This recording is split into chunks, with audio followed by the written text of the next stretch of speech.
Your microphone's off, sir. I can't hear you, Mr. Hassey. Are we just waiting on people? Thank you. Good evening, everybody. Welcome to class number 2 of our Accounting 203 experience this summer. Hope all of you are well and you can hear me now correctly. You can see me with this lovely pink shirt, which goes with my lovely makeup complexion in this HD environment. And we're ready to begin our week 2 of our study. I urge you to have your textbook ready to the pages of the problems that we'll be reviewing so you can follow along, and urge you to take notes or whatever you need to do. Sometimes it's difficult in this online environment to pay attention with me and at the same time take notes and etc. But I urge everybody, once you sign on, please mute your microphone. I did it on my phone. It's not working right here. It's not letting me log into my email. When you sign on, you mute. That I just muted some of you. And so when you sign on, make sure you mute your microphone. Okay. Tonight, our makeup is, we're going to cover chapters 1, 2, and 3 with some review problems. If I can get to chapter 4, we will, but that's not a big deal. This all leads up to quiz number 1, which is your first take-home work in this class, which will be posted in the 7 o'clock hour to your Blackboard account under quizzes and examinations. You'll download that problems and you'll repost your work by next Wednesday evening at 9 o'clock. And I'll review this procedure a little bit later. All right. Again, remember that I am recording this class, so you can go back and review it later.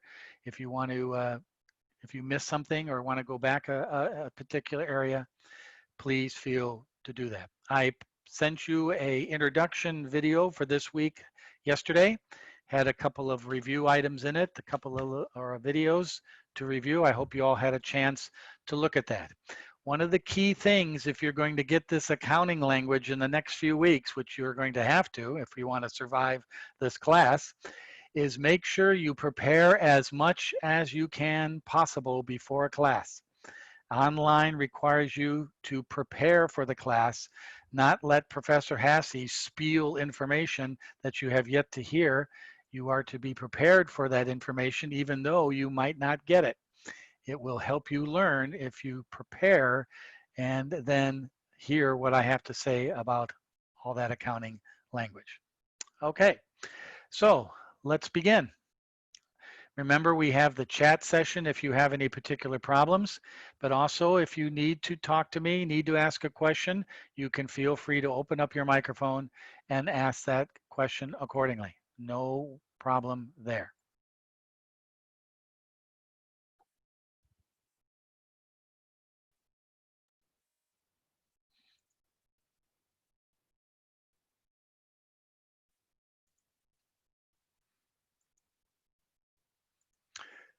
Well, we began our accounting study last week with learning the accounting equation.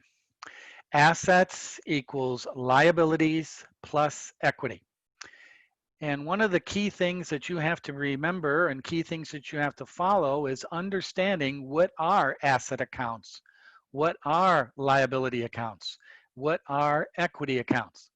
Asset accounts are accounts of items that you own.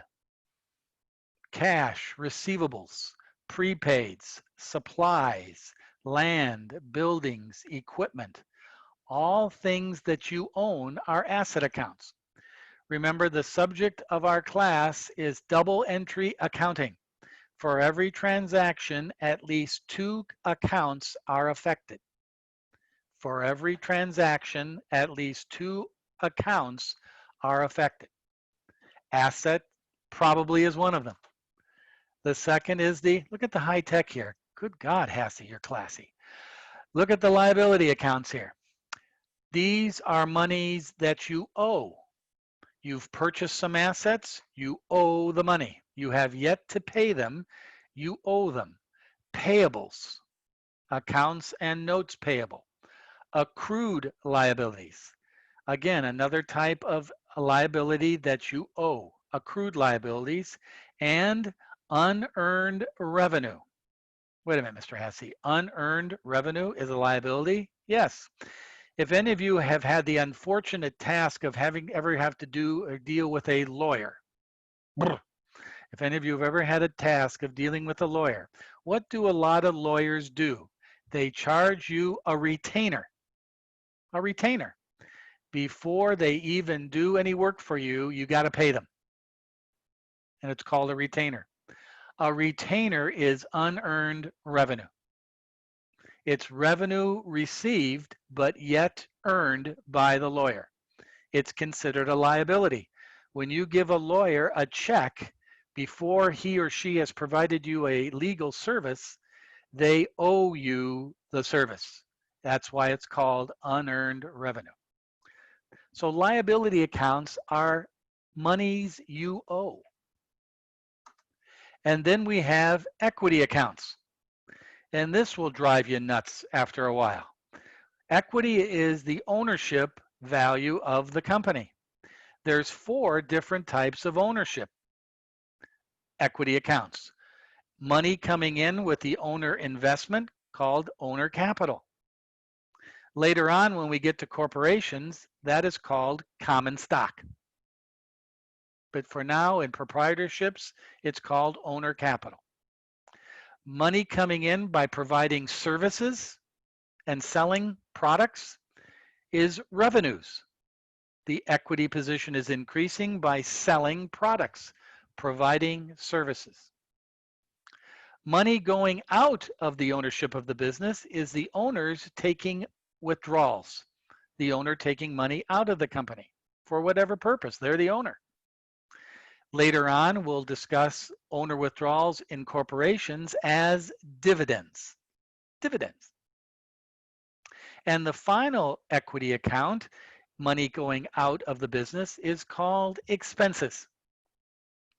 Revenues are monies coming in. Expenses for those services that produced revenues is called expenses. Those are the equity accounts. So assets, liabilities, and equity are accounts that we are concerned about in understanding the language of accounting. Well, let's take a look at those accounts in action. I refer you to page 34 of your textbook, page 34. Problem 1-7A, problem 34. Let's take a look at that one.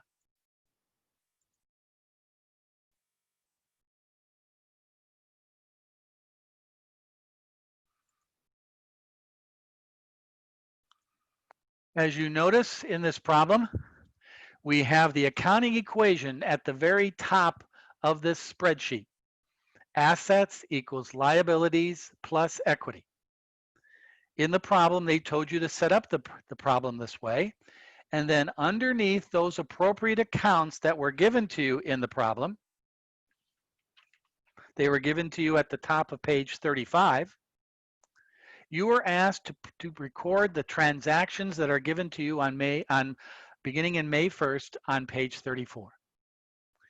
We're not doing any journal entries or anything like that we really start doing in chapter 2.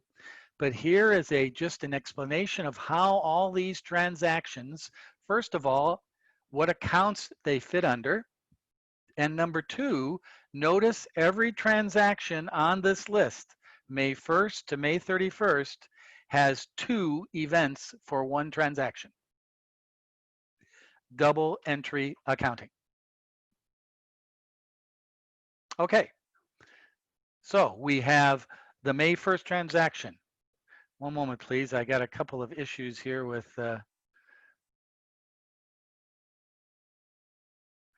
I think some students have clicked on, oh, they already did. Ashley, are you here in class? Ashley?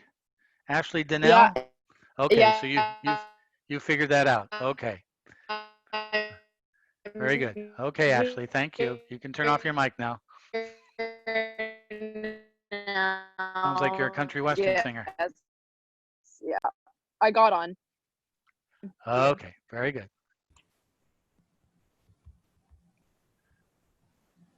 Hey, sir.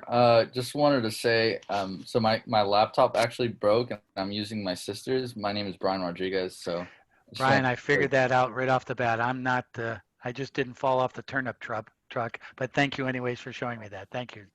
Thanks. Appreciate that. How's your laptop doing? Is it, you got to get a new one? No, the screen broke, so it's in the repair shop. I should get Okay. it by the 25th. So next. Thank you for letting me know. I appreciate that. Okay, let's get back to this problem. Notice if you read in the textbook on May 1st, G. Graham invested $40,000 cash in the company. G. Graham happens to be the owner. And notice how I did this transaction. I increased cash $40,000 and I increased capital $40,000. The owner is starting up the business, $40,000, and they're putting that money into a checking account probably. And now the owner's ownership of the business is $40,000. The next transaction, the company rented a furnished office and paid $2,200 cash for May rent. And notice here, one event, two transactions. The one event on the asset side is we reduce cash by $2,200. And notice on the other side of the equation, we now have an expense called rent expense, and that's decreasing equity by $2,200. Money is going out of the business. What's the money for? Rent of an office.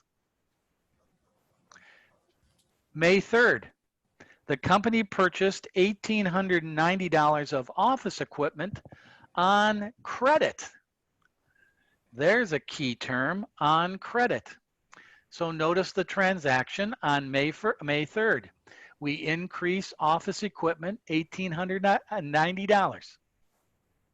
We now own $1,890 of office equipment. That's an asset. But what's the other side of the equation? It's not expense, it's liability, payable, accounts payable.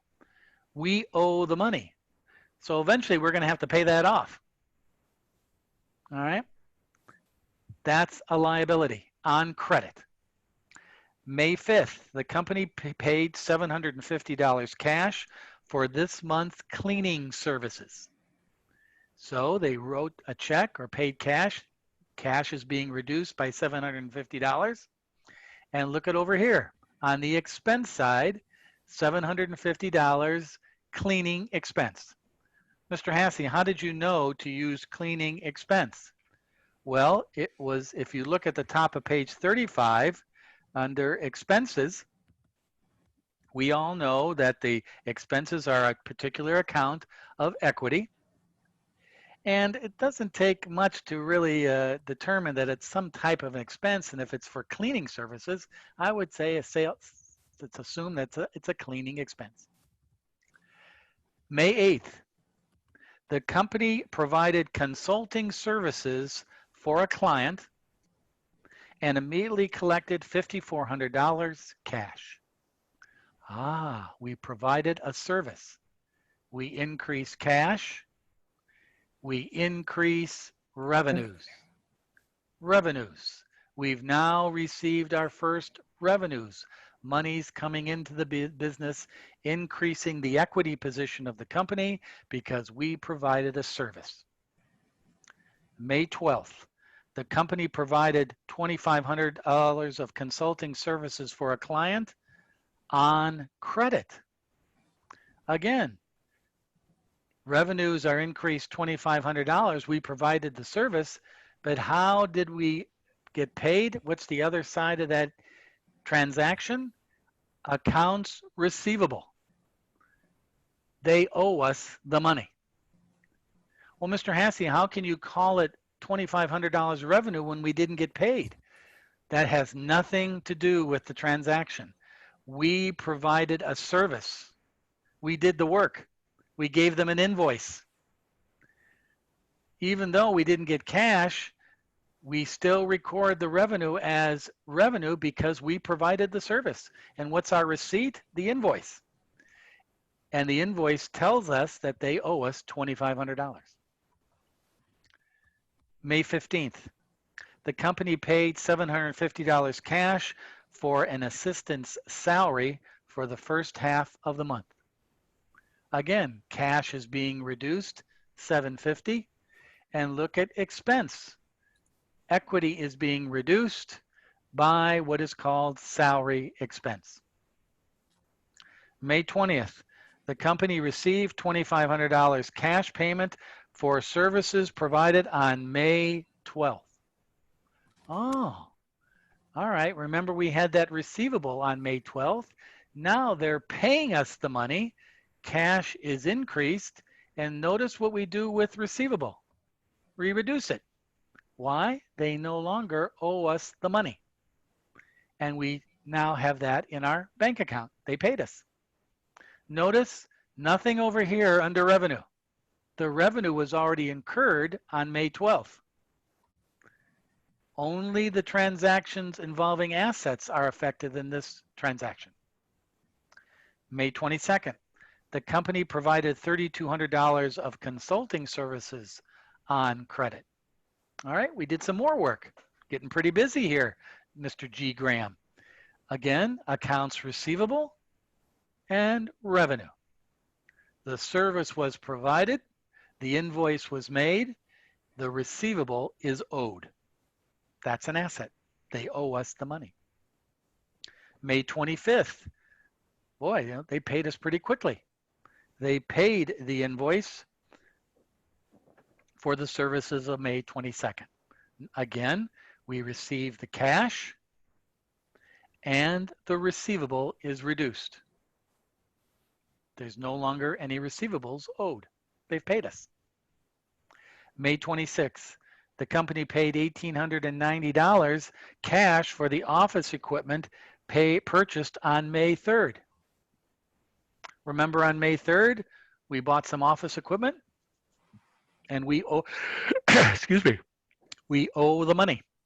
Now we're paying that bill, decreasing cash and decreasing the liability payable. We now no longer owe that payable. We've paid it. May 27th, the company purchased $80 of office equipment on credit. Again, $80 of additional office equipment, $80 we owe the money. May 28th, the company paid $7,500 cash for this month's, okay, paid $750 cash for the assistant's salary for the second half of the month. Reduce cash, reduce equity, call it an expense salary. May 28th, excuse me, May 30th. The company paid $300 cash for the telephone bill. Cash is reduced, telephone expense, reduce equity, call it an expense. May 30th, company paid $280 cash for utilities. Cash is reduced, equity is reduced, call it utilities. And then May 31st, the owner, G. Graham, withdrew $1,400 cash from the company for personal use. For personal use. Cash is reduced and owner's withdrawals are reduced on the equity side. Not an expense, it's not a business expense, it's an owner taking money, it's his company or her company, he's taking it out. So what we've done here is now shown the accounting equation with the list of accounts and the transactions that affected that. And look at what we have at the bottom of the spreadsheet. We have $42,780 of assets in cash. We have $1,970 in assets in equipment. So if I add those together, I get $44,840. Look at the other side of the equation. We have $80 in accounts payable owed. We have the owner investment of $40,000. We have a withdrawal of $1,400 by the owner. We have revenue coming in of $11,100, and we have $5,030 going out of expenses. So if we take $80 plus $40,000 minus $1,400 plus $11,100 minus $5,030, we get $42,780. Assets equals liabilities and equity. In Chapter 2, we do this in what is called journal entries. Journal entries. Debit cash, 40,000, credit capital, 40,000. Debit expense, rent expense, 2,200, credit cash, 2,200. Debit office equipment, 1,890, credit accounts payable. Debit cleaning expense, 750, credit cash, 750. Debit cash, 5,400, credit revenue, 5,400. And so on down the line, and we'll practice that later in our problems in Chapter 2. But this problem in Chapter 1 is just showing you how this double entry accounting works. And then from that, they ask you to prepare an income statement. Notice the income statement is only the revenue and the expense accounts. Notice here, on our $11,100 of revenue, $5,030 of expense. Here we're telling the world we made a profit of $6,070. For the period or the month ended May 31st, G. Graham's business had $11,100 of revenue, $5,030 of expenses. They made a profit. And then the second form of financial statement is a statement of owner's equity. What's the owner's share of the business? Well, G. Graham started out, it was a brand new business, zero at the beginning of the month. Then he or she invested $40,000. You add in the net income and you subtract out the owner withdrawal, you get $44,670. That's the owner's equity position at the end of May. And then we have the last financial statement, the balance sheet. Notice the assets, cash, and office equipment, $44,750. Notice liabilities, $80. Notice the equity balance. We get this from the statement of owner's equity, $44,670. $44,750 equals $44,750. Sorry, back here when I did my arithmetic wrong, this totals $44,750. So what we've done here is basically the accounting cycle. We've recorded the business events, and then we're telling Mr. Graham or Miss Graham and the world in an income statement, we made a profit, the position of the owner's position in the company, and that the books are balanced where the assets are equal to liabilities and equity. This is what our quiz is going to be about this week. Your ability to do this. So this is a good review problem to just understand the flow of the accounting language. We record the transactions and we tell the world what happened. Now, in Chapter 2, we take this information, we put it into journal entry format. But you follow the same line. The only difference is those debits and credits that I've been talking about, that we looked at last week a little bit, and we're going to look at a lot tonight. Notice in this accounting equation, A debit is an increase to assets. A credit is a decrease to assets. And the debit and credit just means the left-hand side of the account is a debit, the right-hand side of the account is a credit. It means nothing else. Over here on the other side of the accounting equation, everything's the opposite. Where in assets, a debit increases assets.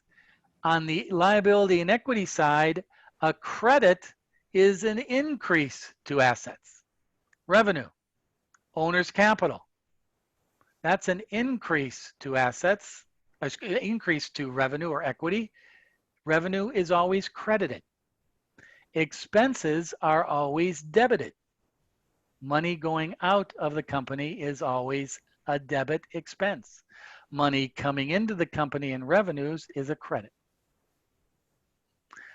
Liabilities. An increase to a liability is a credit. A decrease to a liability is a debit. The direct opposite of the side of the equation. So that's something we're going to practice on in a few minutes and later all tonight. You have to make sure you understand that. Okay. Any questions on this problem?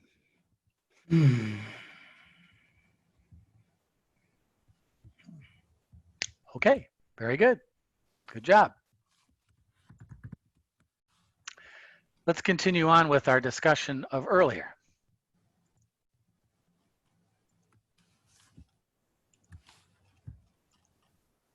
Remember, we have those asset accounts. We have liability accounts. We have equity accounts. In accounting, that's called the chart of accounts. The chart of accounts.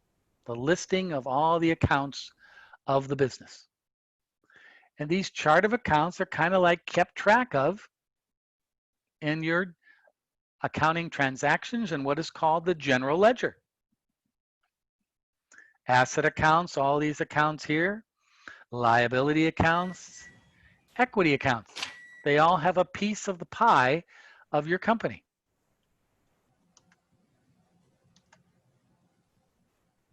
As I was saying, the ledger is a collection of all accounts and their balances for an accounting system. The chart of accounts is a list of all accounts, including all these accounts. There's my chart of accounts. Now notice these little numbers next to them, 101, 302, 640. I'm sure some of you in your businesses, at your companies, you get a budget or you get a financial report of your operation and they have these accounts and they all have numbers on them. That's a way for the computer to keep track of the accounts. You have an account number. In our class, do not worry about the friggin' numbers. Just worry about cash is an asset. Liabilities, payables are a liability. Capital, revenues, expenses, withdrawals are equity. Do not concern yourself with the numbers of the account numbers. Do not worry about that. It's not a big deal. And now here we talk about the debits and the credits. As I said earlier, a debit, all it means is left-hand side. A credit, all that means is right-hand side. That's it. Nothing more, nothing less. Don't think as a credit when you get your bank statement from Wells Fargo and you see credits at Wells Fargo. It has nothing to do with us. If you equate it that way, you're going to get very confused. Remember, your bank statement is an accounting statement of the bank, not you, of the bank. All right? So don't worry about that. A debit means left-hand side. A credit means the right-hand side. This is the beginning of understanding the accounting equation. And notice, as I said earlier, look at assets, liabilities, and equity. A debit or left-hand side increases assets, whereas a debit or left-hand side decreases liabilities and decreases equity. What are examples of debits under equity? Owner's withdrawals and expenses. A credit decreases assets. A credit increases liabilities. And a credit increases equity. What are those? Owner investment and revenue. I would go to bed tonight and put this picture underneath your pillow and let it seep into your brain during the course of an evening. If you do that, you got 80% of the battle licked. If you know how this all works, because then you can do the journal entry, debit, credit, debit, credit. This is the key to remember. If you're walking around and not doing anything, have a seat in a park and study this equation. And what does a debit do for assets? And what does a debit do for liabilities? What does a credit do for assets? And what does a credit do for equity? Study and remember that is huge. So as you can see, this is the whole picture with all the different types of classifications of accounts. Notice under equity, money coming in, owner's capital, credit. Revenues, credit. Money going out, withdrawals, debit. Expenses, debit. Cool. And here's how we determine the account balance in what is called the general ledger. Remember, a general ledger is all the activities summarized by account.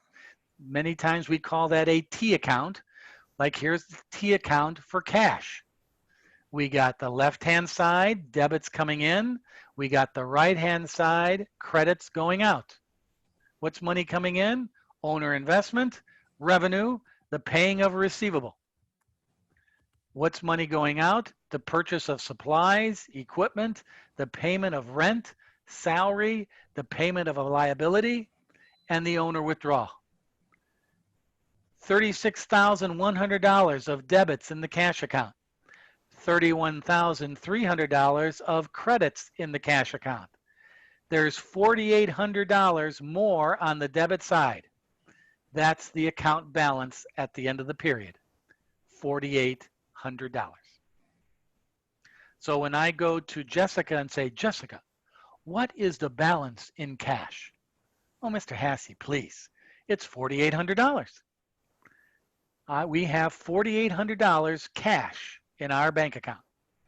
And I bet you, if you did everything right, you go to your checking account and get your bank statement, you'd have $4,800 there as well. That's the account balance. You match the debit side to the credit side. Whatever is greater is the balance. In cash, it's usually a debit balance. In liabilities, it's usually a credit balance because you owe money. So the process that we just looked at in Chapter 1 and which you're doing in our problem when we come back from break, problem 2-1A, is to identify the transaction with the documents, invoices, writing a check, whatever. You determine what account they go into, and then you journalize that entry. Debit cash, credit capital, debit supplies, credit cash. You put it into a journal entry. And then you post that entry to the appropriate account in the general ledger. That's just taking a business event, journalizing it, and then placing it and posting it into the general ledger where you keep track of all the account balances by account.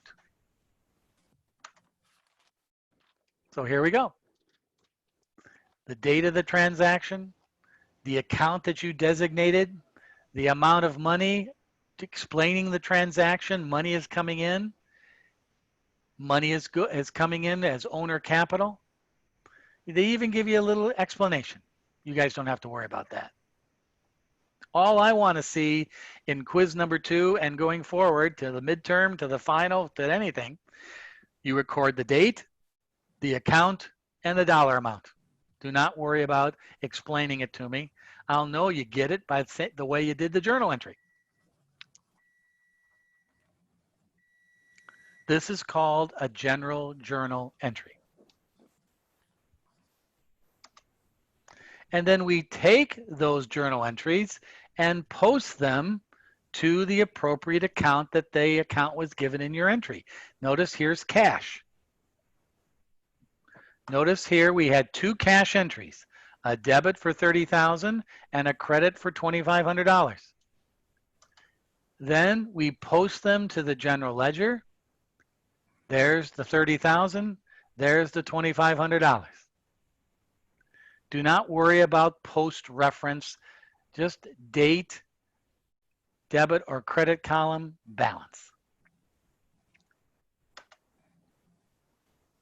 So the general journal leads to the general ledger. One more time. I know a lot of you are rolling your eyes because I did when I was 21 years old. What the hell are you talking about, Professor? General journal, general ledger? Well, what you're doing is you're recording the business event, the proper and legal, I might add, per accounting. General journal, general ledger.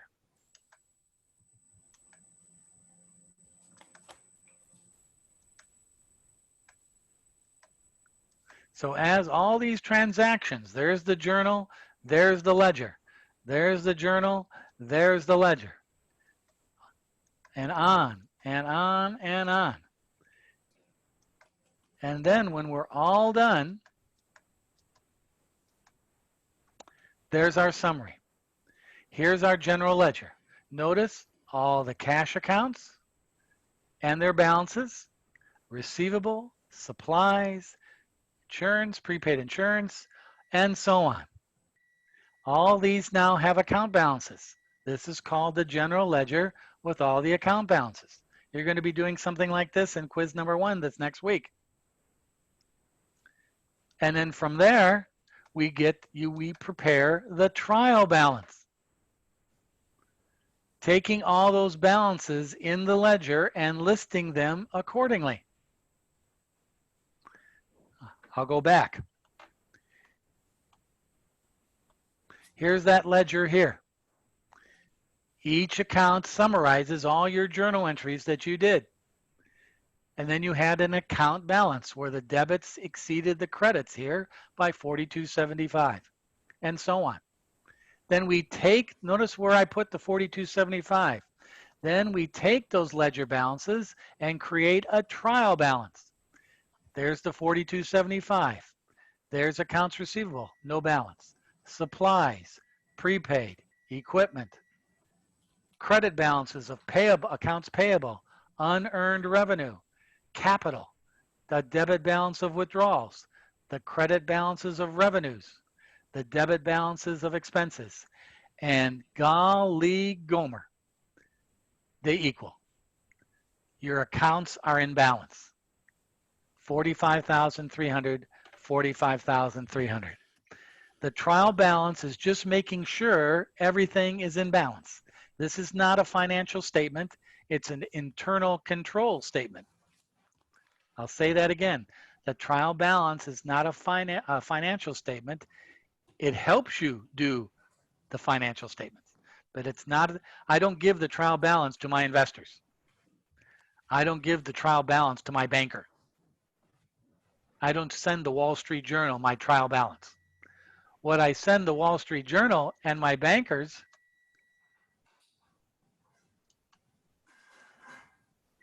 is my financial statements, the income statement, taking those balances from the trial balance, revenues, and expenses.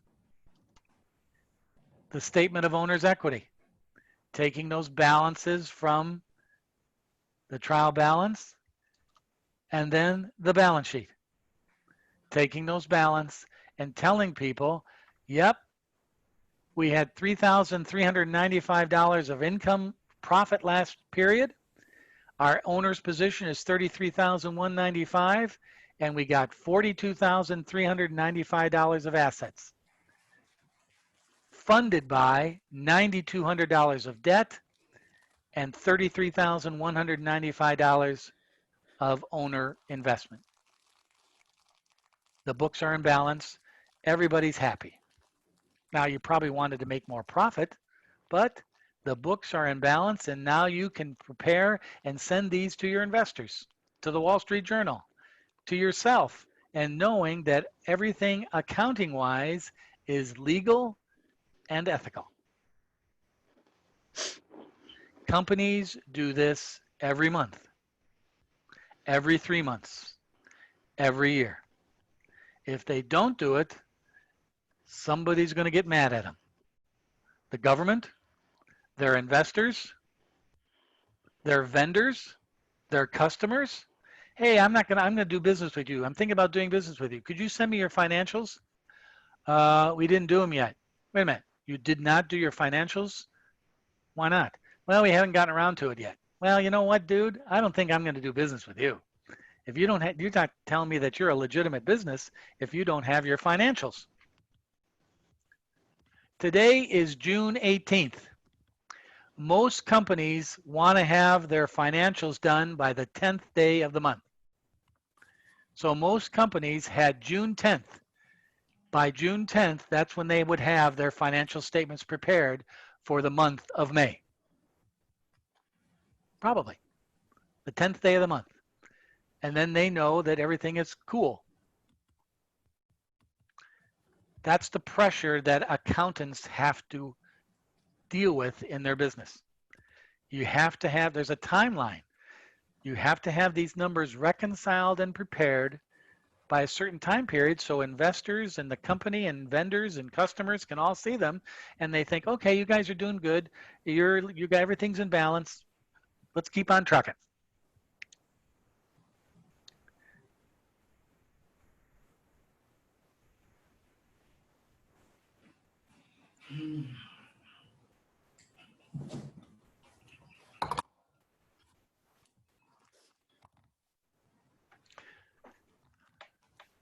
So we're beginning the process of understanding the accounting cycle in Chapter 2.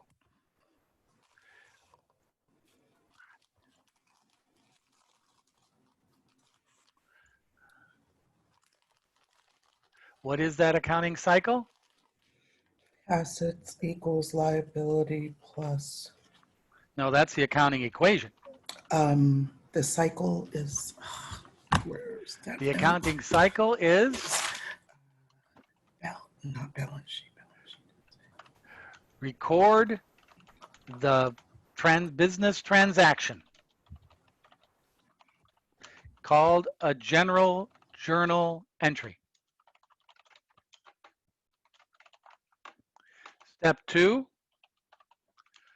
post the journal entry to the general ledger. Oops, nice spelling.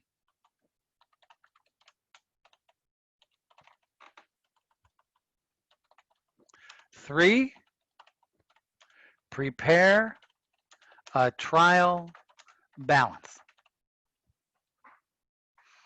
Those are the first 3 steps talked about in Chapter 2. And we're going to be doing that in problem 2-1A on page 74 when we come back from break. We're not going to go on break yet, though. But that's what we're going to do. That's Chapter 2. Problem 2-1A asks you to do the exact same thing. But the accounting cycle continues in Chapter 3. And some of you hopefully have prepared for that and read it. We're going to talk about that later as well. After the trial balance, then you do adjusting general journal entries. You make adjusting accounts. Take a picture of me, Blanca. Thank you. How do I look? Okay, good.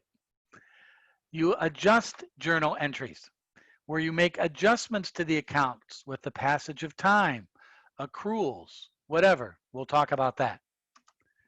And then after you do the adjusting entries, then you prepare another adjusted trial balance. It keeps getting more exciting every step. And then after that adjusted trial balance, you prepare the financial statements, which are balance sheet. Well, let's go in order. Income statement,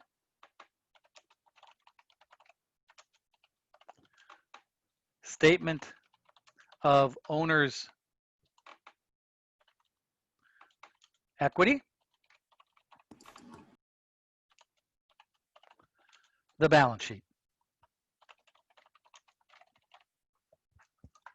And that's chapter 3, where we do adjusting entries, prepare an adjusted trial balance, and then prepare the financial statements. We'll look at a problem like that in problem 3.1a on page 115 tonight. And then the hits just keep on coming. I don't know if we'll get to this tonight, but we're definitely going to talk about it next week. It's chapter 4. And what do we do in chapter 4 after we do the financial statements? We prepare the closing general journal entries. And some of you might have already read about this. We prepare the closing entries. We close the books for the period just ended. And once those closing entries are done, we prepare another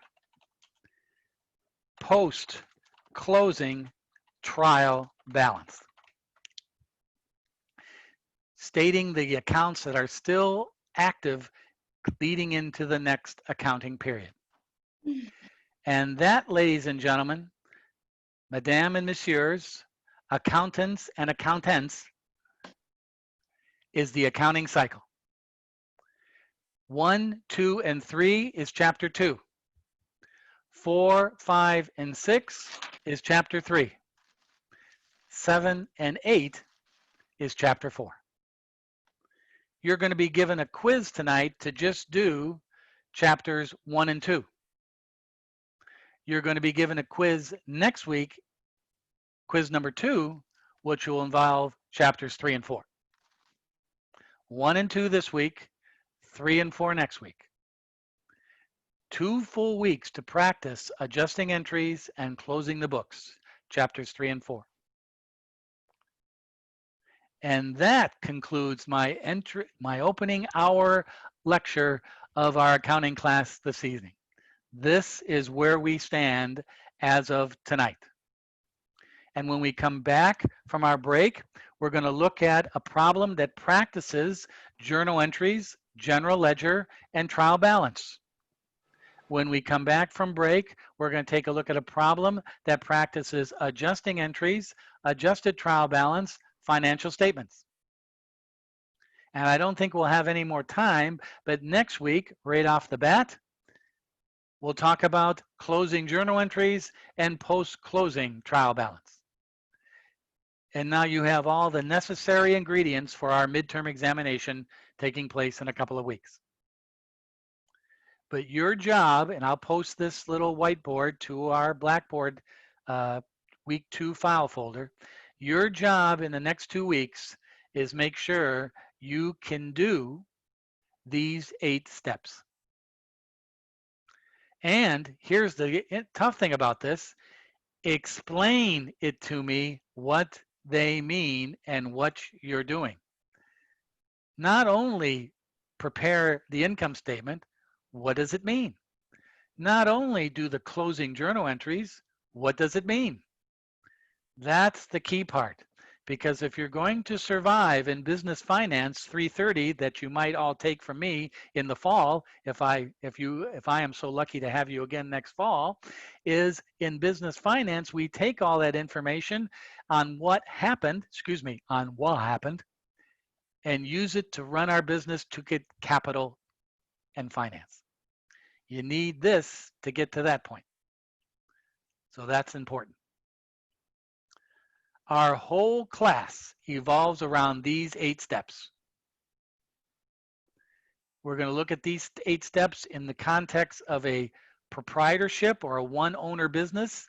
And then we're going to look at these 8 accounts or 8 steps in the context of a retail business. And then we're going to look at them in the context of a manufacturing business.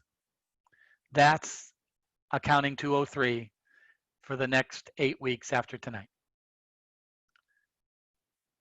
I'm telling you, I'm getting goosebumps. I'm so excited.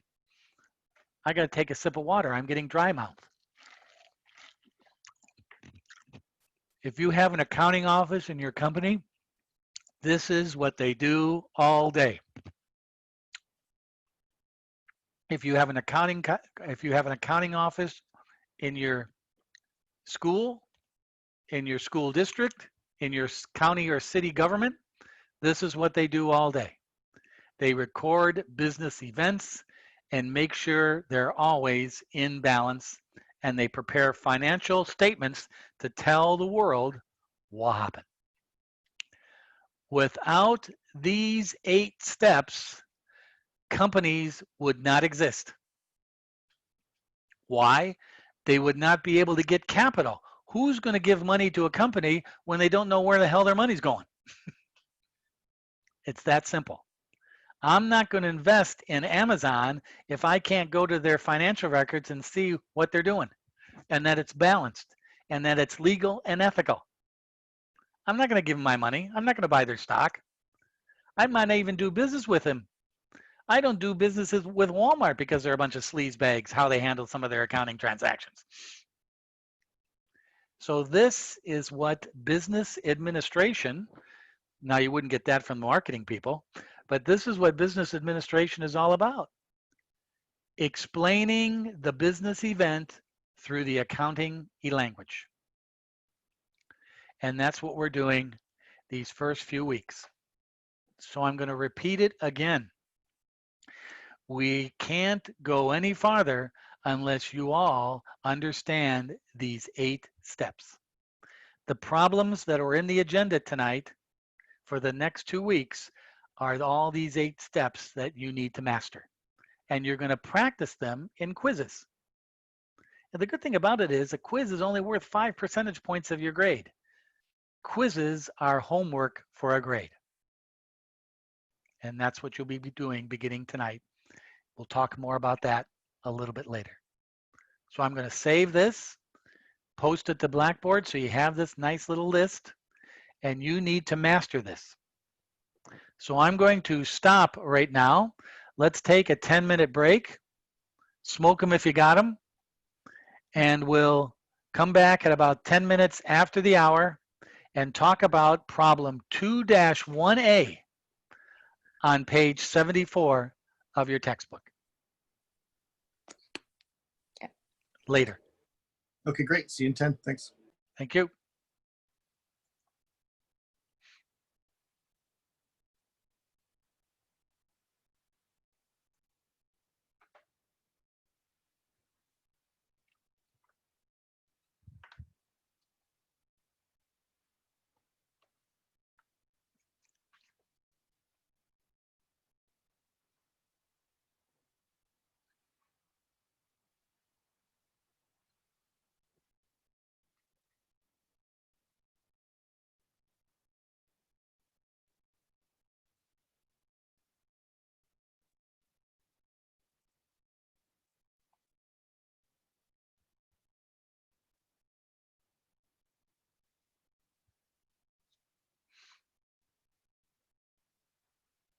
Okay, we're back. Carla Tanner opened a web consulting business called LinkWorks and completed the following transactions in the first month of her operations. April 1. These are the journal entries to record her business transactions. Where in chapter 1, we did the accounting equation and we listed the accounts underneath the appropriate area of the accounting equation. Now in chapter 2, we're recording the general journal entries to properly, in the accounting language, show the increases or decreases in the individual accounts of the transactions of this company called LinkWorks. The company could be Amazon. The company could be University of Laverne. The company could be Hancock College. The company could be the United States Air Force. The company could be Ford Motor Company. Everybody uses general journal entries to record every single business event. Can you imagine how many transactions a day a company like Amazon has? Thank God for computers. So, April 1st, I'm on problem 2-1A, page 74. Tanner invested $80,000 cash along with office equipment valued at $26,000 into the company. So now we have our first look-see at a business transaction that has more than 2 accounts being affected. Tanner invested $106,000 in her company. $80,000 was cash, $26,000 was office equipment. Debit the 2 asset accounts and credit K. Tanner Capital. Again, as I said earlier before break, do not worry about these account numbers 101, 163, and 301. And do not worry about recording, explaining what the transaction is here. Don't have to do that. All I want to see is the date, the account, and the dollars. And the general rule of thumb, it's not a rule, I mean, it's not a law, but you usually list the debit transactions over the credit transactions, just to see the flow of the journal. One more time, you list the debit transactions first, the credit transactions underneath that. Now here comes an interesting one. April 2nd, the company prepaid $9,000 cash for 12 months rent for office space. And they even give you a hint, debit prepaid rent. Now, one thing I can totally 100% assure all of you, even though you all are good looking, very nice, very professional people, I'm never ever going to give you a hint on a quiz or an examination. No hints. You'll have to figure that out for yourself.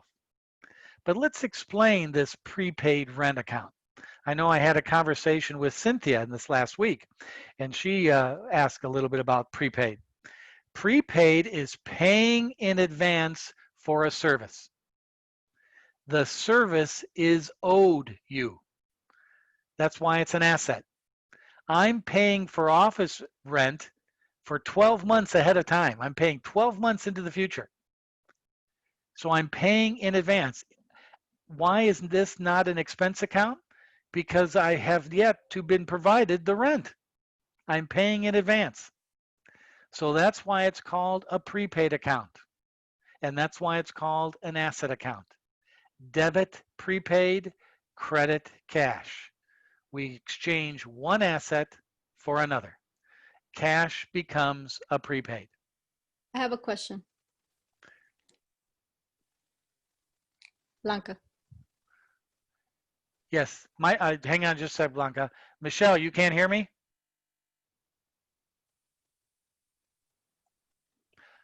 Your question, Blanca.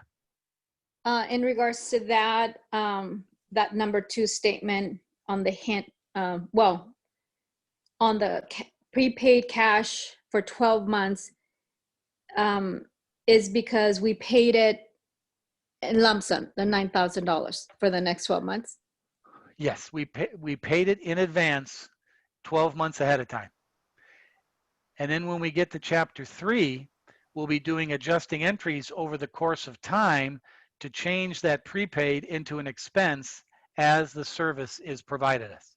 Yeah, so that was the difference. So this one's an asset, but the other one's a credit. Don't understand that question. Meaning that, because you said that this would be an asset. Prepaid rent is an asset and cash is an asset as well. Okay. But if it was prepaid, oh, never mind. Yeah, it's just in the linguistics, I guess you could say. Yeah. Prepaid rent is an asset. Why is it an asset? Because the service of rent is owed us. We've paid in I advance. don't know for if it. anyone else having a problem, but I can't hear. Is anybody else having a audio problem? I can hear him perfectly fine. Michelle, have you turned up your volume a little bit? Michelle, can you hear me? She can't hear me, so. Let me see what I can do at my end here, Michelle.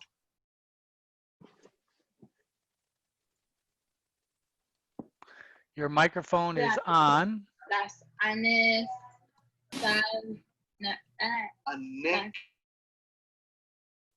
Michelle, I can't hear you very well. Part of it might be, are you at home, Michelle? Just nod your head. Michelle, are you at home? It might be your Wi-Fi connection. I don't know what else to say. You'll just have to maybe view the video, review the lecture later on if you can't hear me. Try to look at it later on. But no, anybody else? Ashley, Cynthia, I can hear you. I Joel, can hear you. Sandy, everybody can hear I me? can hear you. Yeah. I can Okay, hear got you. it. Okay, all right. So Michelle, might be something at your end, and I apologize for that. One of the things, here's a helpful hint. When you sign on to Zoom to this class, don't have too many other different files open or applications, because that'll eat up either your memory or eat up your Wi-Fi.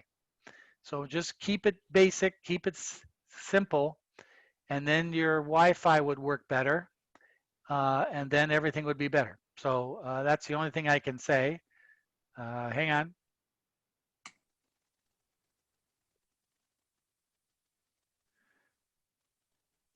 So, Michelle, oh, there we go. Hang on. So, Michelle, if you can't hear me, I apologize for that. You'll just have to, I'll send Michelle a little chat here. She should try to reconnect.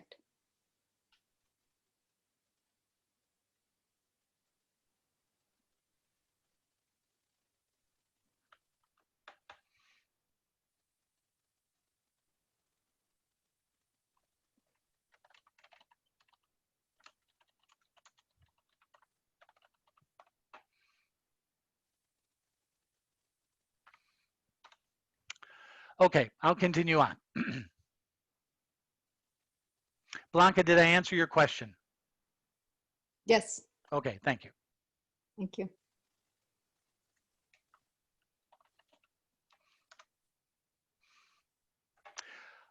Okay, so that's the transaction of April 2nd. It has to do with prepaid rent, all right? Then in April 3rd, the company made a credit purchase for $8,000 in office equipment and $3,600 in office supplies. Payment is due within 10 days. So they're purchasing two assets, equipment and supplies, and they owe the money. Accounts payable. Notice there's no word of cash in that transaction. You don't see cash at all. That means it's accounts payable. They have to pay the money in 10 days. But they received two different assets. Why don't you just put that all into one asset account? Because they're two different asset accounts. You're going to be misspeaking or misspoking the books, mislabeling the books if you just put that all into one account. So you have to put it in the two proper accounts as indicated. April 6th, the company completed services for a client and immediately received $4,000 cash. Just like we saw in chapter 1, cash is increased by a debit, revenue is increased by a credit. Debit cash, credit revenue. Again, do not worry about these dopey account numbers or giving me an explanation of that transaction. You don't have to worry about that. You know, this is where if I was just learning this for the first time, this is where I would put that accounting statement accounting equation with the debits and credits that we saw before break and put that right next to me so I can kind of see that and see how that I would do my journal entry based on that type of information. April 9th, the company completed a $6,000 project for a client who must pay within 30 days. Ah, they didn't pay us cash. They owe us the money. Owe us the money. Owe us the money. Receivable. Debit accounts receivable, $6,000. Credit service revenue, $6,000. We've provided a service, so it's still revenue. Even though we haven't gotten cash, the service has still been provided. So we've put it into receivable. They owe us the money. April 13th, the company paid $11,600 cash to settle the accounts payable created on April 3rd. Well, remember, on April 3rd, we bought those 2 asset accounts for $11,600. Here on April 13th, we're paying the bill within 10 days of that original transaction. Debit accounts payable, credit cash. Now the liability is being reduced. We're paying the bill, debit, and cash is being reduced. Writing a check for cash, credit. Debit, credit, accounts payable, and cash.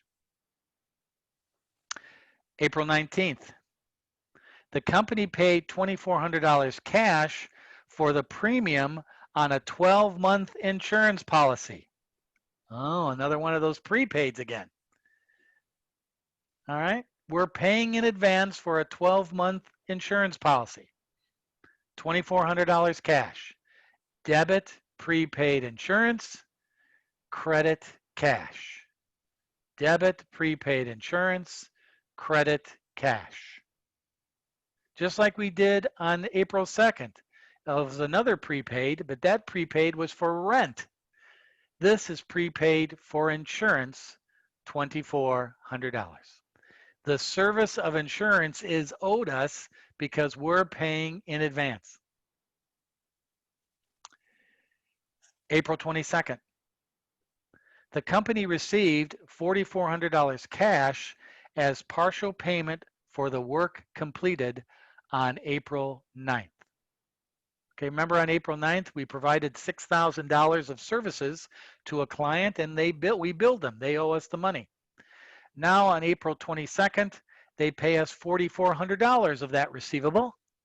Debit cash, $4,400. Credit receivable, $4,400.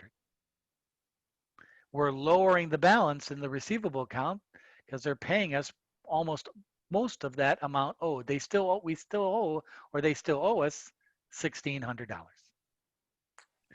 Mr. Hasse, you make this look so easy when you do it. I took a look at this and I didn't know what the hell was going on. Yep. That's okay. Because it's like learning a language. You're transferring a business event into the accounting language. Debit cash, $4,400. Credit receivable, $4,400.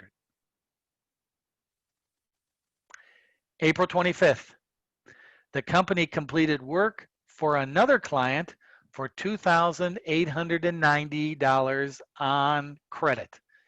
Notice we see no word of cash in that sentence at all. I don't see cash at all. I see we provided work for a client on credit.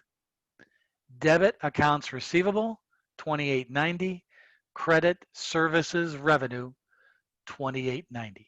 How do I know service revenue? They gave me the account. If you notice in the problem, they listed all the accounts you're going to use in this transaction. I do the same thing in quiz number 1. I give you all the accounts that you will use. April 28th, Tanner, the owner, withdraws $5,500 cash from the company for personal use. There's the key word, personal. That means it's not an expense. It's an owner withdrawal. Debit K Tanner withdrawals 5,500. Credit cash 5,500. Taking $5,500 out of the business for personal use. Why personal use? He or she's the owner. They can do whatever they want. They're the owners. It's their money. But it's not a business transaction of the business. It's a personal withdrawal out of the company. April 29th. The company purchased $600 of additional office supplies on credit. Again, no mention of cash. I don't see the C word anywhere there. Cash. On credit. Debit office supplies, $600. Credit accounts payable, $600. And finally, April 30th. Thank God this is over with. We paid $435 cash for the month's utility bill. The month is over. The utilities have been provided for us. Thus, utilities expense, debit $435, credit cash $435. Ladies and gentlemen, you are now accountants. If you can record these business events in this general journal entry format, you are now an accountant. God save you. All right, you have just recorded business events in the Question. language of accounting. Blanca. Just to kind of cement my information, can you give me the short version as to the difference between account receivable and account payable? Accounts receivable is an asset because you have provided a service like revenue and they owe you the money. Accounts payable is a liability. Somebody has provided you a service and you owe them the money. Okay, good. Right?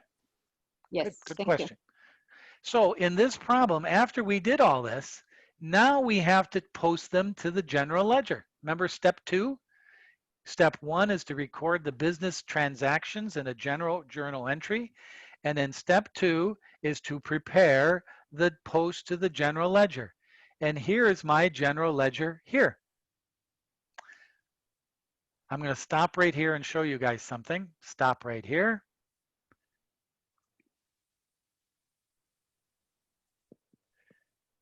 Take a little breather from this accounting mumbo jumbo. Here's our Blackboard account. I'm sure some of you are getting very used to looking at this on a daily basis. Others of you, because I watch you, are not going to this Blackboard account very often. I strongly urge you, if you're not going to the Blackboard account and looking the information there on a 2 or 3 times at least a week, you are not going to get an A in this class. I can almost guarantee it. So make sure you get familiar with this dopey looking picture of me having a cocktail and doing accounting information for you. But the key thing I wanted to show you with this little break is if you go to week 2, our file folder for this week, of which I've already sent you an introduction video, and there it is right there, of which I already provided you the agenda for the class a day in advance so you could see what problems I was going to review. But also, here's the kicker, at the very bottom, there's the solutions to all those problems we're going over. Aha! Mr. Hassey, you little sneak, you put them at the very bottom. I never saw those. So you can come to class or prepare for class well in advance by looking at the answers. And you still might look at the answers and you go, I have no clue what the hell this is all about. That's why when I go through the problems like I'm doing here, Mr. Hassey's explaining it to me. Now I see what's going on. Yes, there we go. So there's helpful hint tonight for week number 2. The answers are given to you in advance. There's the PowerPoints of the chapters in advance. You can prepare for class. You can also fool around and look at these videos. But don't forget to always watch my introduction video prior to class so you have a better idea what the hell I'm going to be talking about. You do all these things on a daily or a couple of times basis of the week, you have a good opportunity of getting an A in this class. Trust me. Trust me. I've taught this class for over 30 years. I know. And I still get goosebumps. I'm still excited. I still can't believe. Mr. Hassey, you need to get a life. Okay. So that's a little Blackboard hint for tonight. Don't forget Blackboard. Blackboard is your friend. Blackboard is your partner. Blackboard is your salvation. Okay, let's go back to where we were.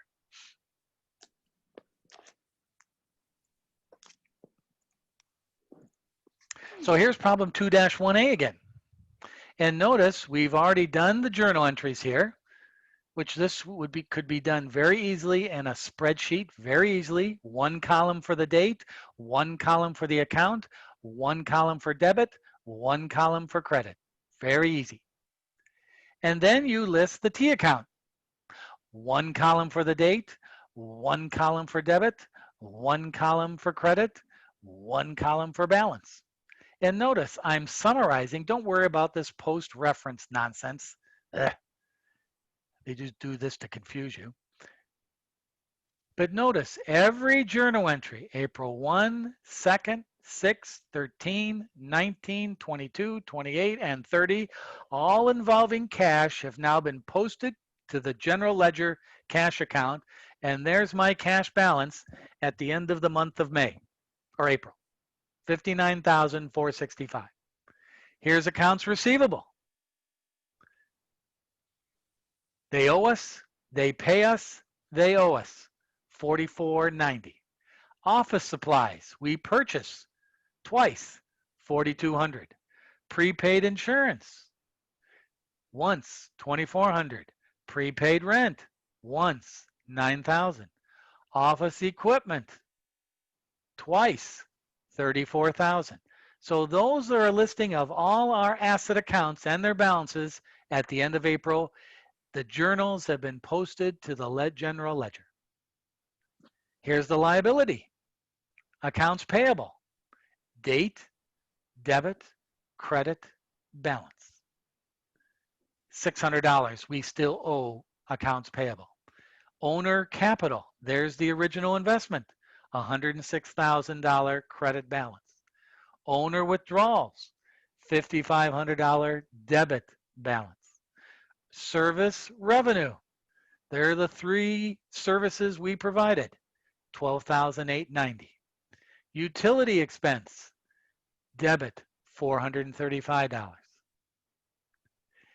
Those are all my liability and equity account balances at the end of April. And the final thing to do in this problem 2-1, and that's why this is so important, is then I'm asked to do the third step of the accounting cycle.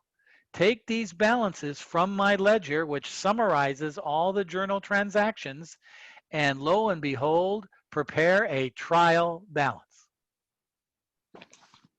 There's the listing of all the debit balances in my account chart of accounts and all the credit balance in my chart of accounts.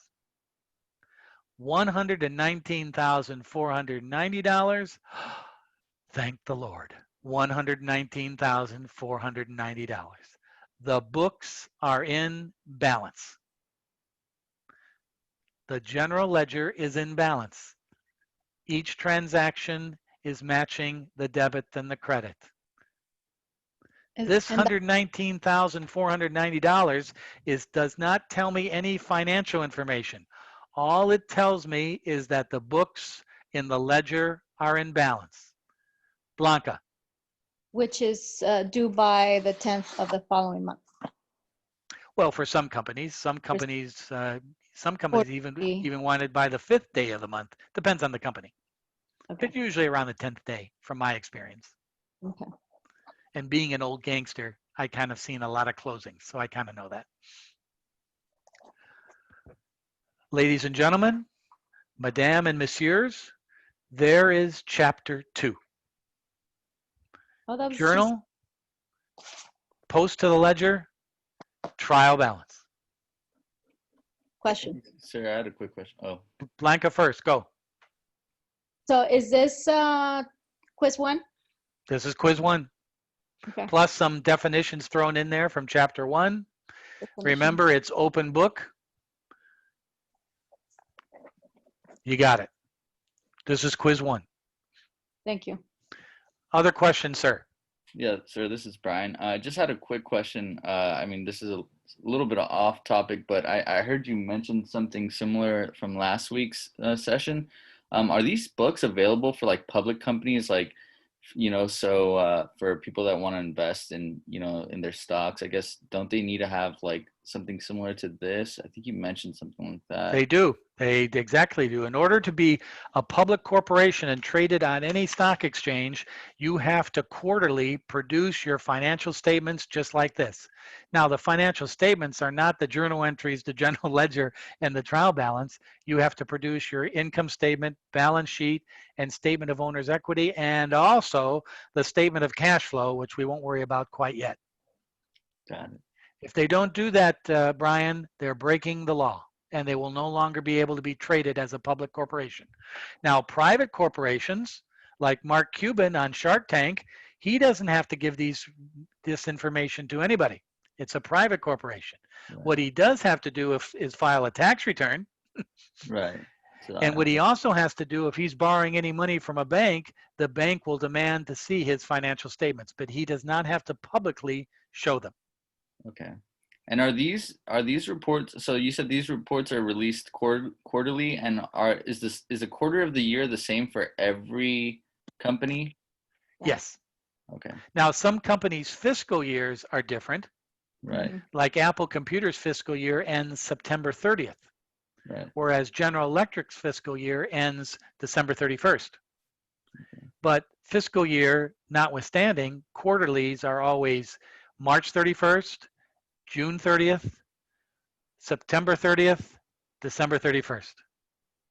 Right. March Gotcha. 31st, June 30th, September 30th, December 31st. Okay. Got it. Thanks. Okay? You, as an accountant, your whole life evolves around keeping track of these daily transactions and then prepare the financials on a quarterly basis. Now, every company in the world prepares financials monthly, but they don't legally have to show them to anybody until a quarterly basis. Mhm. Okay? Just think, just take a deep breath. God, it's 7:40 in California on June 18th, and I already know 1/3 of the accounting cycle. I know what's going on. Pretty good, guys, pretty good. Problem 1-7 is to learning the definitions of the accounting equation. Problem 2-1 is the first 3 steps of the accounting cycle. Journalize, post, trial balance. Journalize, post, trial balance. And as Blanca asked a few minutes ago, yes, this is what makes up your quiz number 1, and it's already been posted. You probably could go to the quiz file folder in Blackboard and you will see quiz number 1 there magically appearing at the 7 o'clock hour. But I urge you, pay attention to me right now. Don't go in there and fool around and download those and see what it looks like. I'm going to show it to you in about 20 minutes anyways and explain the procedures. Okay, so that's chapter 2. We move on. Question. Blanca. Quiz, can we go in and out of the quiz, or is it timed? I don't know if I asked this question, so I apologize if I did. The quiz is you download the quiz to your computer at home. You do work on it over the next 6 days, and it's due next Wednesday night, June 24th at 9 p.m. Okay. And that's when you post it to Blackboard. You can post as many versions as you want. The last post would be the one that I grade. Got it. Andrew, that picture of you in the mask is freaking me out. Sorry. Gotta be safe. I'm just teasing you. I'm just teasing you. Okay, now let's go to our next topic. Where is it? Where'd it go? Ah.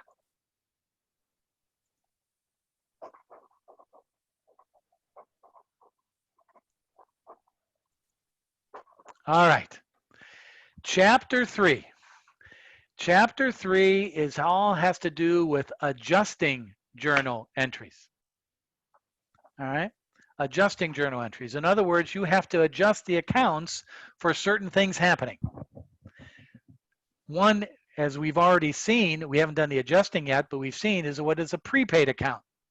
The prepaid insurance and prepaid rent of the last problem. With the passage of time, those insurance and rent services are being provided you. You're going to have to adjust the accounts. And why we adjust the accounts is because all accounting for corporations and businesses is based on the accrual basis of accounting. Revenues are recorded when products or services are delivered, and records and expenses are recorded as they are incurred. That's why we have a prepaid. Prepaid is we've allocated the cash, but the service hasn't been provided us yet, so we call it prepaid. Then we do an adjusting entry to record that prepaid now as an expense. If we are on the cash basis of accounting, which is your son or daughter's lemonade stand at the corner of your street, a sale is a sale only when you receive cash. Expenses is only expense only when you pay cash. No, absolutely no businesses, legitimate businesses, are run that way. Everything is on the accrual basis of accounting. Not even barber shops and places like that? Not if they file tax returns. The IRS is not going to let them do it. Oh, Or if the I'm going to probably say something that's going to offend somebody here, so I apologize in advance. Unless the barber shop or beauty salons are fronts for illegal cash flow and they're stashing their cash at these fronts of businesses. Then they're based on cash basis because they don't want anybody prying around in their records. Probably oh, shouldn't have said you that. meaning that that's all? It's called money laundering. So basically, you're referring to shops or businesses that all they are doing is Cash basis. base only. Yeah. Got it. Okay. Like, do you ever hear the old story about a dry cleaning? What's the story Yeah. going on with that dry cleaner? They always have a lot of money. I wonder where they're getting all their money from. It's the doing of dry cleaning? No, it's a front for a money laundering. Like the Ozarks. There you go. Okay. So accrual is based on we're recording when the service is provided, but look at here. Insurance expense is recorded over a period of time. As time expires, then we record the expense. That's what a prepaid's about. Also, we recognize revenues when the service is provided. That's what I was talking earlier about unearned revenue. Unearned revenue is you haven't provided the service yet. Like paying in advance to a lawyer for a retainer. You've given the money, but no service has been provided you. That service is owed you. That's why it's considered a liability. Unearned revenue. Mr. Hassey, Question. can I ask your opinion on something regarding somewhat the same, along those lines that you just said? Will this opinion cost me money? No, Go ahead, Jessica. but say that somebody during the recession, well, before the recession, bought a gift card for a place of business or a service, and after the COVID outbreak, their business decided to close and they folded. If you were a business owner, how would you go about handling the customers that you had that still had gift cards or services for that business? Well, usually you're required by law to settle all liabilities and mentions of people who have something to do with your business even after it's closed. So let's say a business closes and I have $100 of gift cards. You should be able to go to that business and exchange that $100 gift card for any inventory or services they have. Now, they do not have to pay you cash, But if they have any inventory or other services that's still on hand, even after they're closed to the public, you should be able to transfer those gift cards to that product. Now, many times though, you see on the back of gift cards, if you ever read the fine print, when you purchase those gift cards, it says, we are not liable if you hang on to these gift cards for 10,000 years. Yeah. So in the case of a company closing or ceasing operations during the COVID, usually it's like almost like a company declaring bankruptcy. They are required by law to settle those in small claims for those services that have been purchased from them because they've already received the money, right? Yeah, it was a spa here in town that closed, and I had a gift card for them. And when I hit up the owner, they were like, "Oh, well, I'm out of money, and legally by law, I don't have to pay back anything that's over $10." And I was like, That's true. There should be a thing on the back of the card, or when you purchase the card, somebody say, okay, you have to abide by the rules, and you might not be able to cash that. That's why sometimes gift cards are a big ripoff, because if you hang on for a gift card for a long time, you might never get the services. But in this case, you could probably, through small claims court, if you really want to, if the gift card is quite substantial, is you could go to small claims court and battle it out with Judge Judy. Okay, no thanks. that's what small claims court is all about. Okay. Now, yeah, if you had a gift card for $1,000 or something, they got your $1,000. You should be required to get something or some claim against that. Maybe not all of it, but if it's a $50, $20 gift card, it's not worth it. Yeah, I get it. You took that gamble when you bought the gift card. Yeah. I thought Make that, sense? Question. yeah, I just had an input. I thought that, so I took a legal class. So I thought that it depends whether it's a sole proper limited liability company. So Again, that fine print would be either on the back of the card or in some legal document that was initiated when you bought that gift card. Trust me, lawyers will figure out a way on either side to get some advantage out of that, and it's usually in the fine print of the purchase of the card. I didn't see, but oh well, it is what it is. Yeah, but No that's a gift good cards. question. That happens. That happens. Thank you. Thank you, Jessica. That was good. Was it like a health spa? Manicures? It was if anyone's familiar in Lompoc with Magnolia's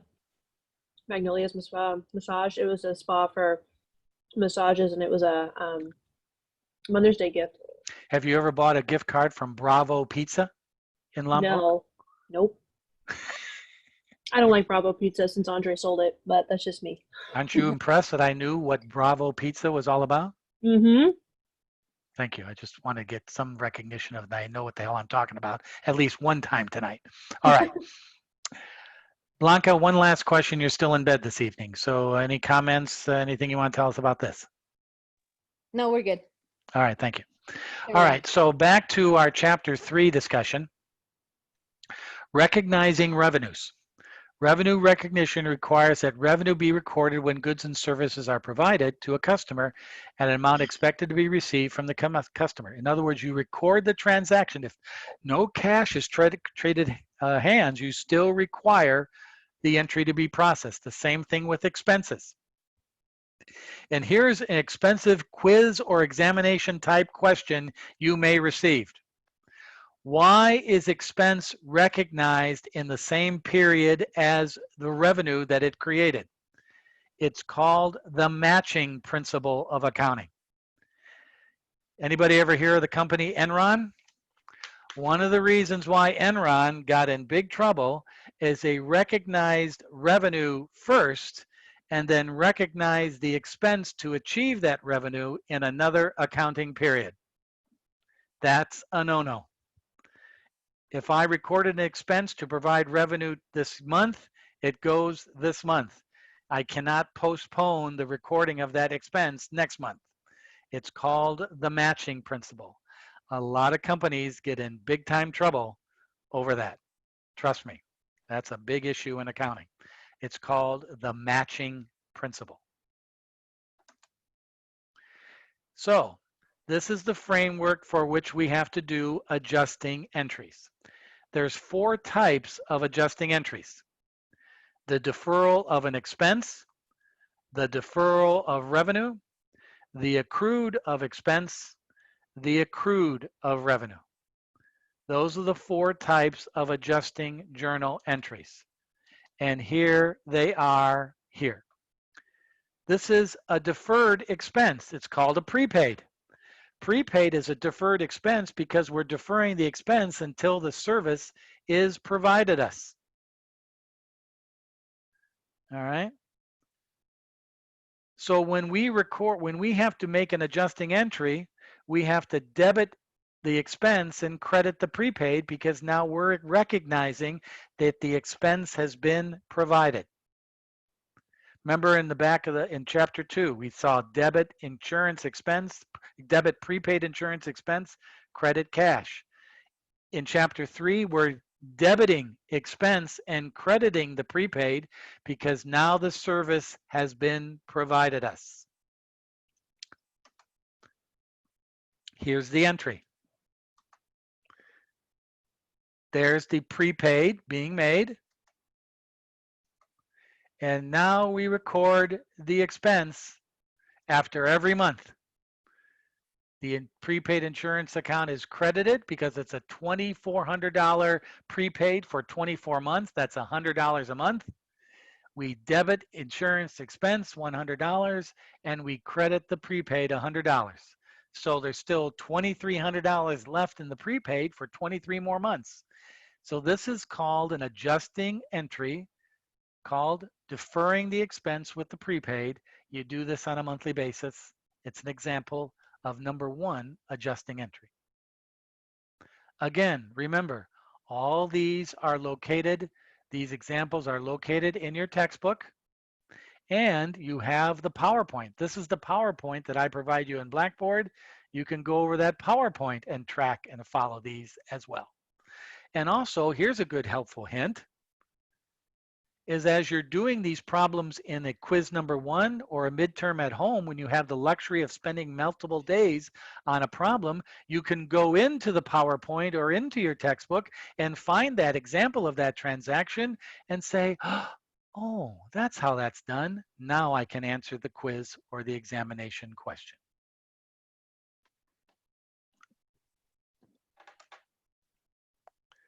So notice the account balances at the end of that adjusting entry are appropriated.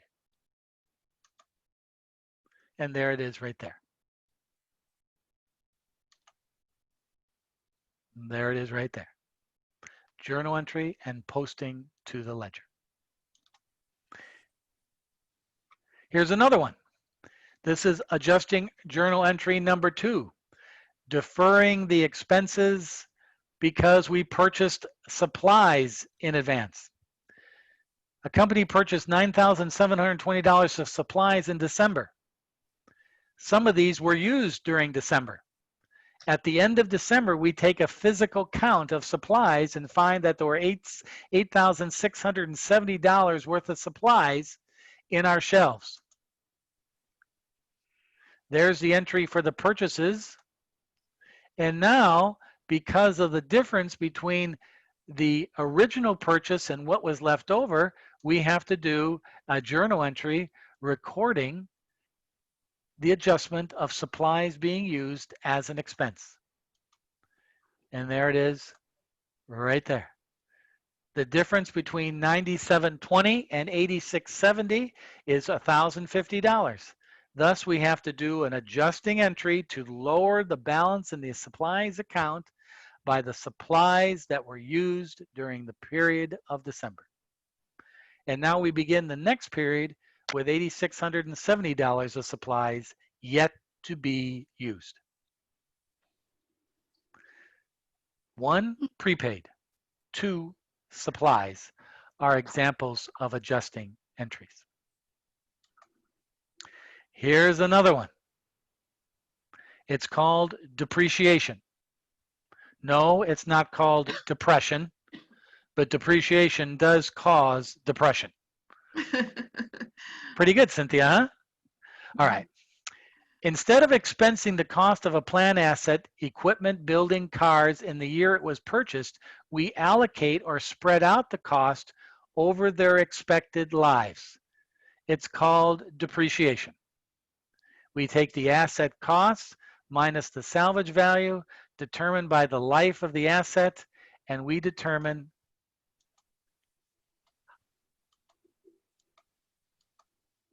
the depreciation. So let's say we purchased $26,000 of office equipment, which has a life of 5 years and has a value at the end of 5 years of $8,000. Now, where in the hell am I supposed to get those information if I'm an accountant? Well, in this class, it's given to you. But in the real world, anybody ever worked for a company that has purchasing agents? Purchasing agents? Yes, Jessica. They probably were the robbers that sold you the damn gift cards. But purchasing agents keep track of the assets. They buy the assets. And they know through their vendors what's the estimated life of that asset. They know through their vendors what's it's expected to be worth after you beat it up for 5 years. Purchasing agents figure that out. If you don't have purchasing agents, your accounting firm of Dewey, Cheatham, and Howe, the public accounting firm, Dewey, Cheatham, and Howe, they will figure out that information for you. I have a chat question. Let's see what it is. And it's mounting. 4 of them. Holy moly.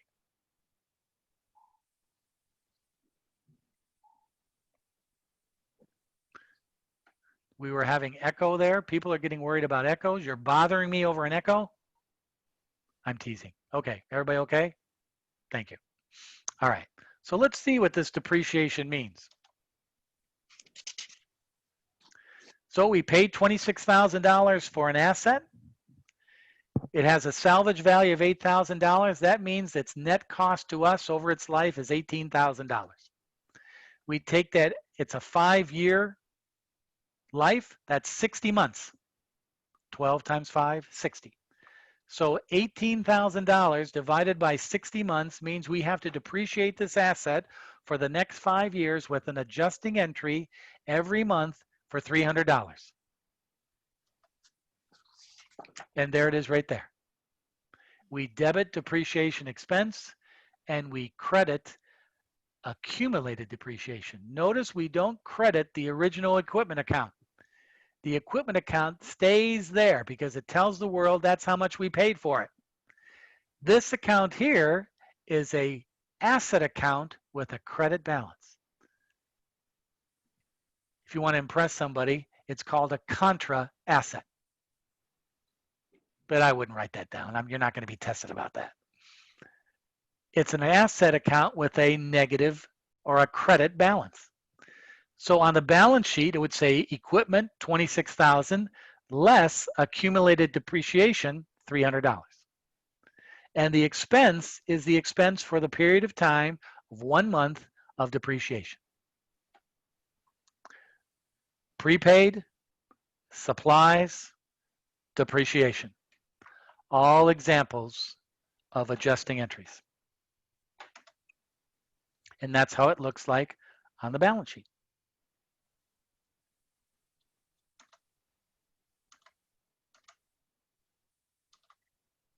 And here's the fourth, or one of the key adjustings, is the deferral of revenue. Remember when I said earlier, when you pay a lawyer in advance, it's called unearned revenue. It's a liability. You credit the liability of unearned revenue and you debit cash when you receive the money. Now, as unearned revenue and the service is provided, you will debit the liability of unearned revenue and credit revenue. It now becomes actual revenue because the service has been provided. People do this for a living and get paid very well for it. So here's an example. This company's client paid a 60-day fee in advance. Okay? 60-day fee in advance. $3,000. It's for 5 days. So that's 5 days service is earned at $3,000. They paid $250. So you're now going to record. There's the recording of the paying in advance. They receive the cash and they have a liability, unearned revenue of $3,000. Then $250 is paid as the service has been provided at the end of the month. So now we do an adjusting entry to record the liability now being used up as revenue, debiting the liability account and crediting revenue because 1 month, $250 has now been earned of that amount we paid in advance.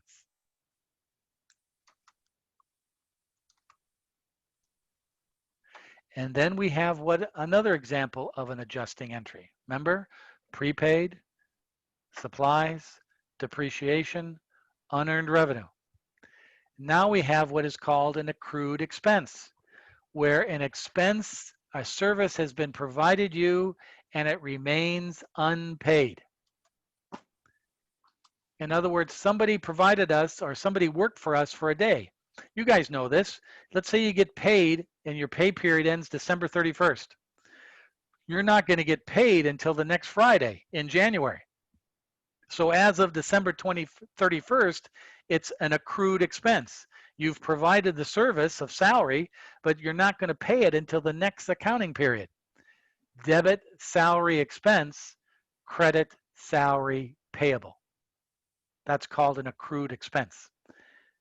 A service has been provided, but it won't be paid until later on.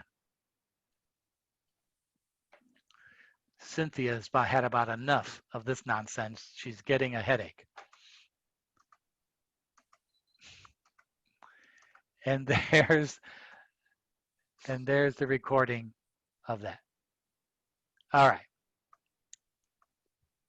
And the same thing holds true. This is the last one. The same thing holds true for revenue. You have maybe provided a service, but it remains unpaid. You provided a service, but it remains unpaid at the end of the month. You debit accounts receivable and you credit revenue. Hey, at the end of the month, I did this work for you. You owe me the money and I provided revenue, but you're not going to pay me the money until next period. It's called accrued revenue. So here we go.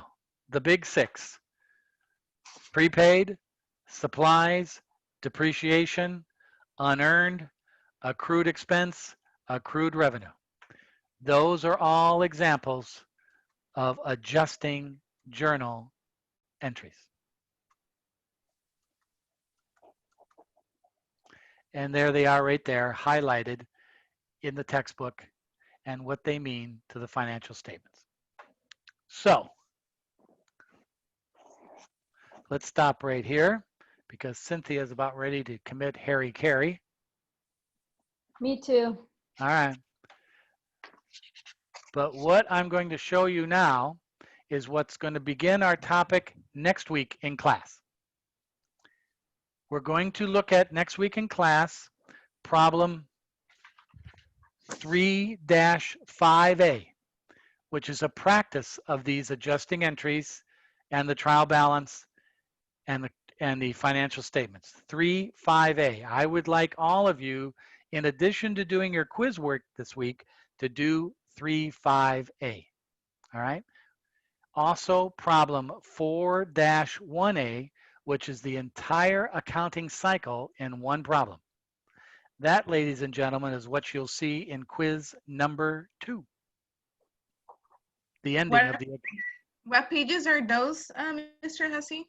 It's in your agenda for tonight. Okay. But the chapter 3, it's problem 1, pages 115 to 118.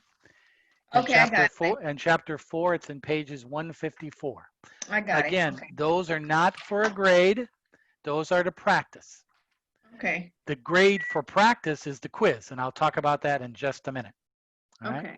Now, again, remember the solutions to those practice problems, not the quiz, but the solutions to those practice problems are located in your Blackboard.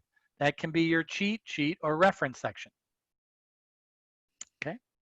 Now, let's look at this. So class is over tonight in about 15 minutes, and you'll say, thank God I got that over with for another night. How can this Hassey character do this for 40 years? He must be demented. But be that as it may, and that's for a psychological discussion later on in life, all right? But after you end the class, you say, oh yeah, that's right. He mentioned I have to do a quiz for my first grade in the class. So I go to quiz and examinations in my file folders, and I click on that, and there it is, ladies and gentlemen, quiz number 1 called Business Transactions, and I give it to you in 2 formats, a PDF format or a Word format. You can download either one, whatever floats your boat. And this is what that looks like.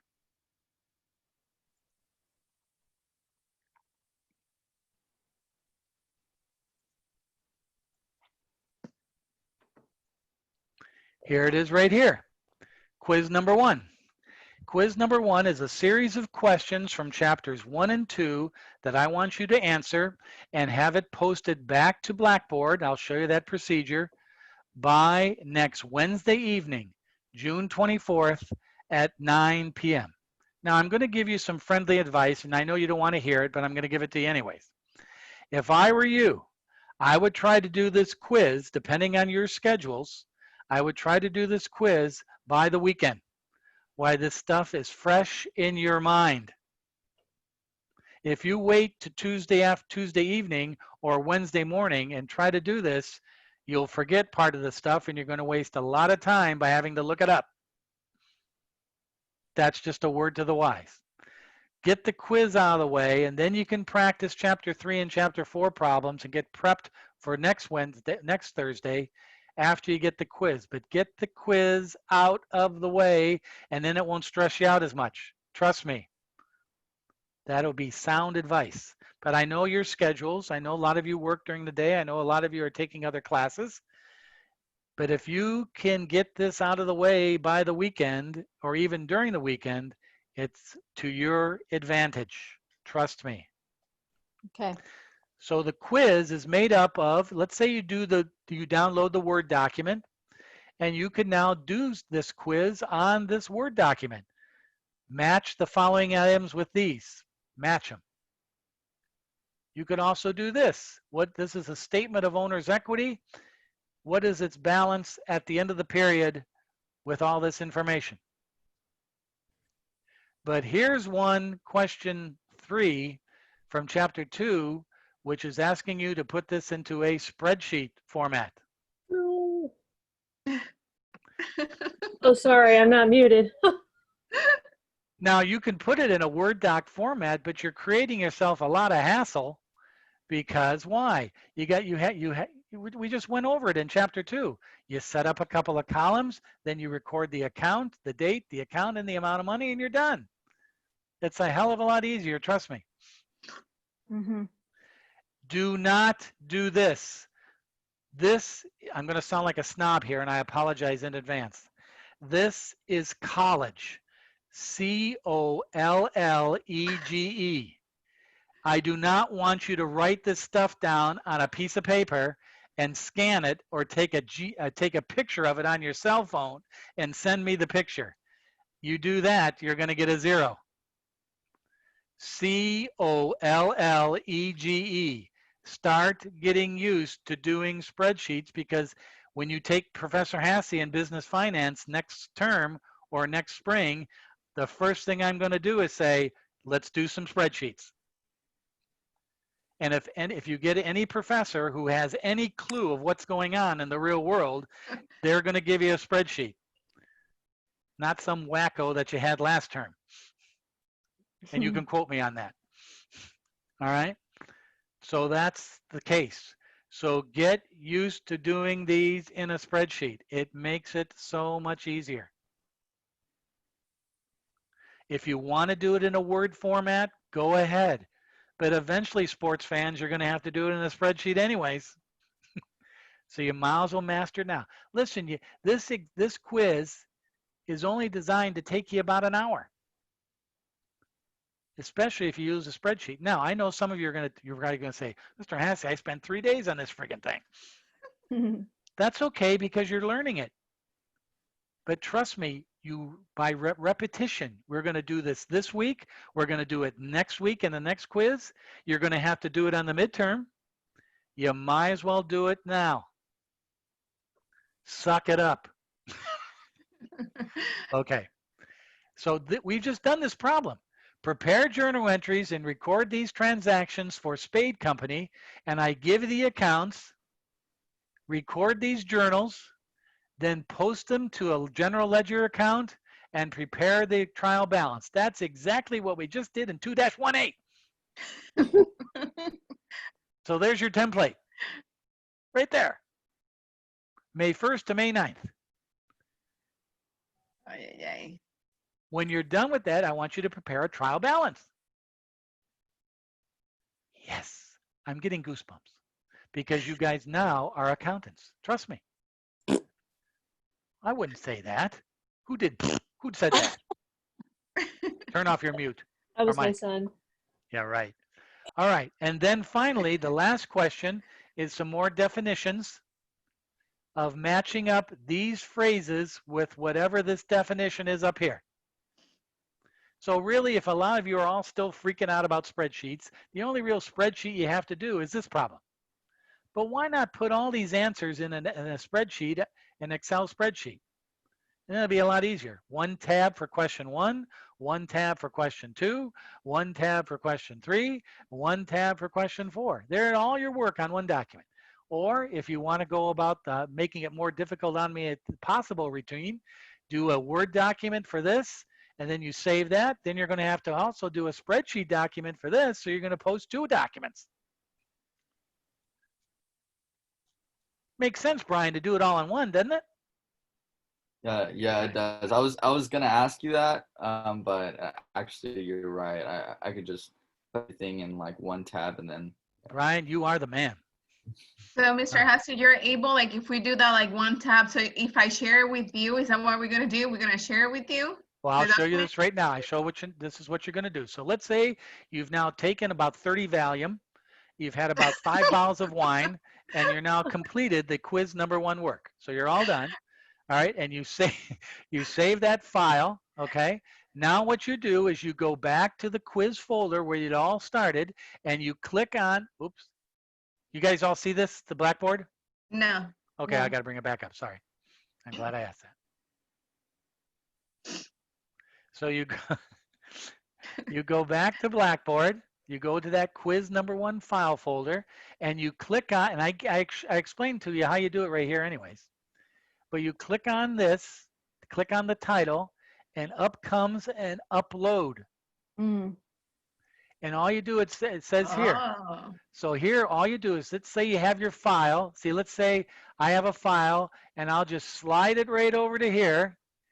And now it has captured it. Gotcha.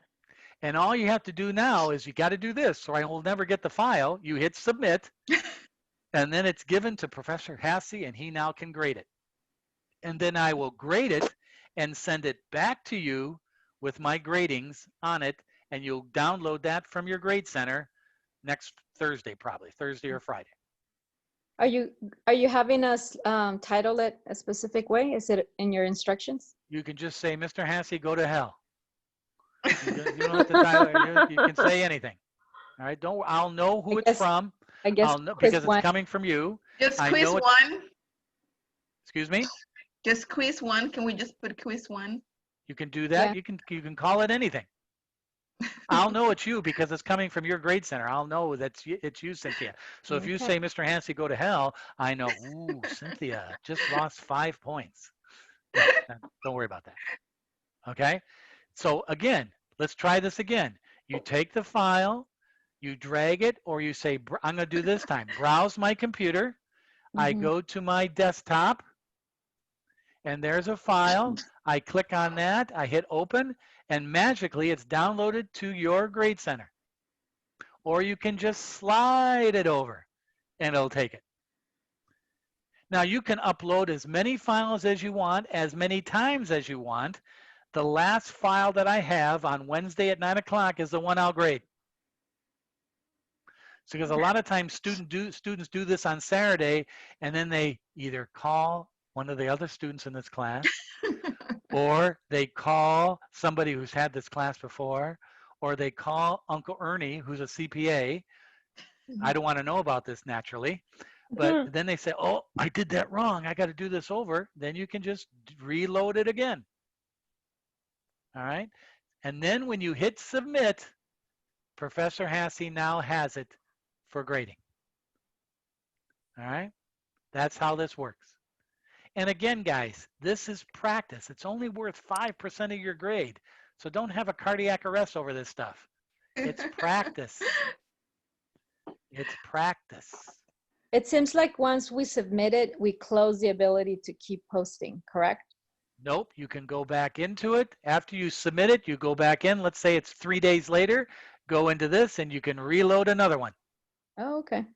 Trust me, Blackboard is a wonderful technology. But I'll just grade the earliest, the most recent one you created. Trust me. Fair enough? Fair enough. If anybody sends me an email, 0. Oh, Mr. Hasse, I couldn't get into it. I didn't know what I was doing. I got locked out. I forgot my password. I don't care. COLLEGE. Figure it out. You guys are professional people. You can figure it out. Oh, Mr. Hasse, it's 8:35 on the Wednesday, June 24th, and I just don't. I can't load it. Tough. You should have tried to do this 2 days ago. Mr. Hasse, you're mean.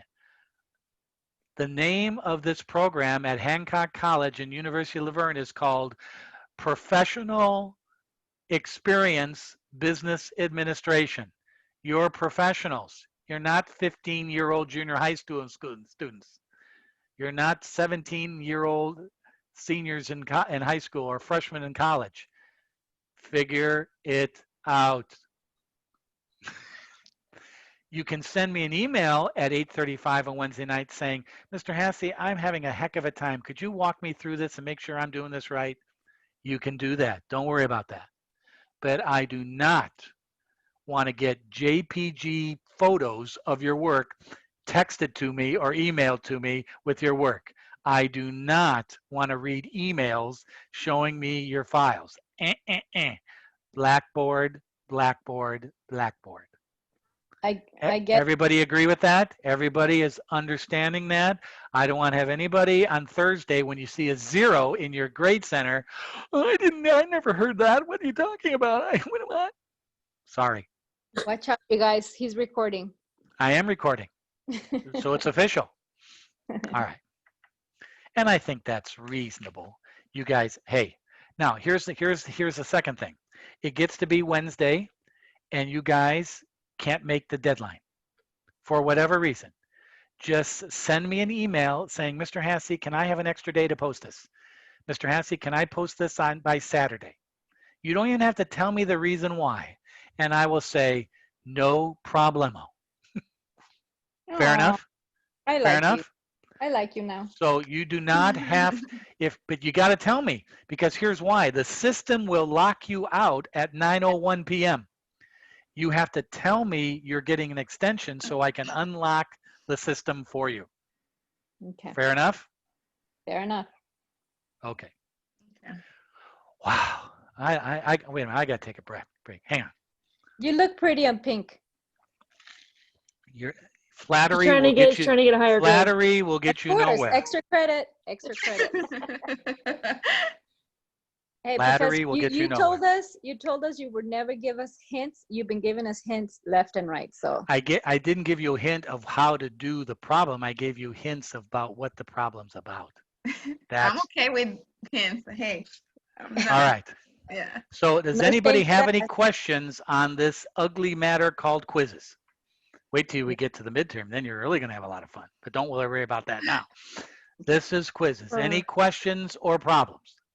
just to be clear, Here we go. if I do have an issue with the quiz,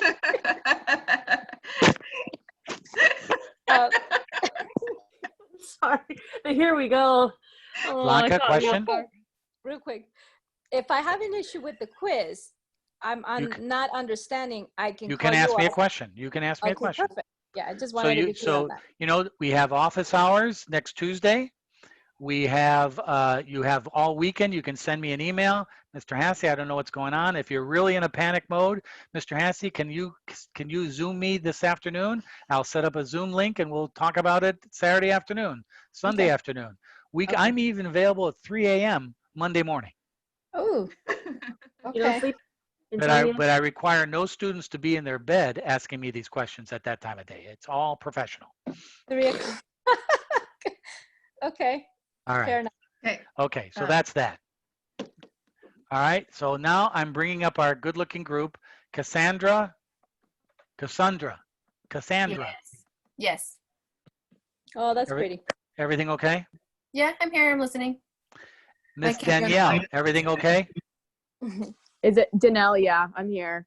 Good. Mr. Wilsley, everything okay? Jager, talk to me. Oh, okay, I got you. I got to send a chat. Yeah. Mr. Diggins, you've been following all night. Everything okay? Yes, sir. Michelle, you look mad. I'm sorry about your sound, but you can review the video, the lecture later on, okay? I'm good. I'm good. Are you up on the SpaceX? What's that behind you? Are you in the SpaceX, or is that just a picture behind you of some? Hanging out. Hanging out. Okay. Miss Barlow, are you okay? Perfect. All Got right. it. Mr. Jennings, you okay? Yep, all good.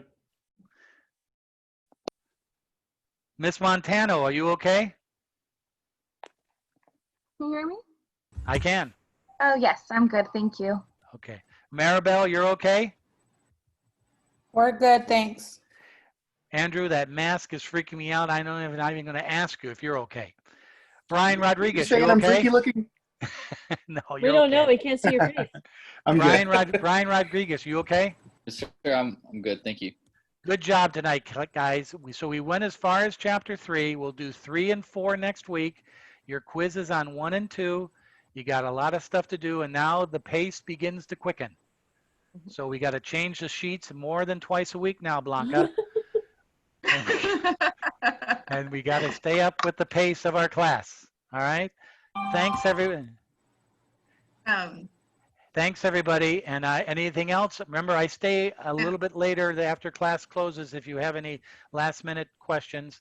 But that's our class for this evening. Look for the video of our lecture tomorrow morning. Thank you. We'll see you all on the internet, and good luck with quiz number 1. Adios. Good night. Good Good night. night, Good Good night. night. Night, everybody. Mr. Hassey. Yes. Okay, so is the journal entry, then when you say post, it means the T account, right? That's Like you correct. show. That's correct. And then the trial balance. That's correct. Just like in Gotcha. 2-1A we did in class. Yes, and then we can see this class on your YouTube channel, right? Yes, it'll be posted probably sometime tomorrow. Oh, I'm playing golf tomorrow morning, so it won't be posted till the early afternoon. Okay, Okay? all right. Okay. Thank you. See ya. Bye. Bye. Thank you. Thank you, guys. You Ms. didn't Barlow, ask. you're okay? Yes. Okay, guys. I'm gonna, Michelle, we'll see you in space next week. Yes. All right. A great place to hang out. All right, guys. Have a good evening. See you later. Professor, Yes, sir. you didn't ask if I was okay. I'm still here. Oh, you're offended. Well, I sorry. was just wondering. And I'm checking you where I have you on my roster here. What's your first name, sir? Nolan Elias. Nolan. Got it, Nolan. You came on earlier with the shades. That's why I couldn't remember you. You had Oh yeah, it sunglasses. was for some reason it keeps on booting me. I reconnected your class multiple times. Well, something might be with your Wi-Fi. You might have a lower Wi-Fi band. You Yeah. think that might be it? Yeah, I think that's what it was, because every time, like, Yeah. it was happening last time too in the other Zoom So class we had what to you do. want to do is make sure you have as the fewest amount of applications or things running on your computer that use Okay. the internet, and just keep it to Zoom in this class, and you'll be okay. And Okay. again, remember, Nolan, if that happens, just go back through the video tomorrow or over the weekend, and you'll be okay. Okay, perfect. All right, fair enough. Thank you. All right, Hi, thanks. Nolan. Hi. Okay, Nolan, take care. Bye-bye. Bye. Bye-bye. Bye.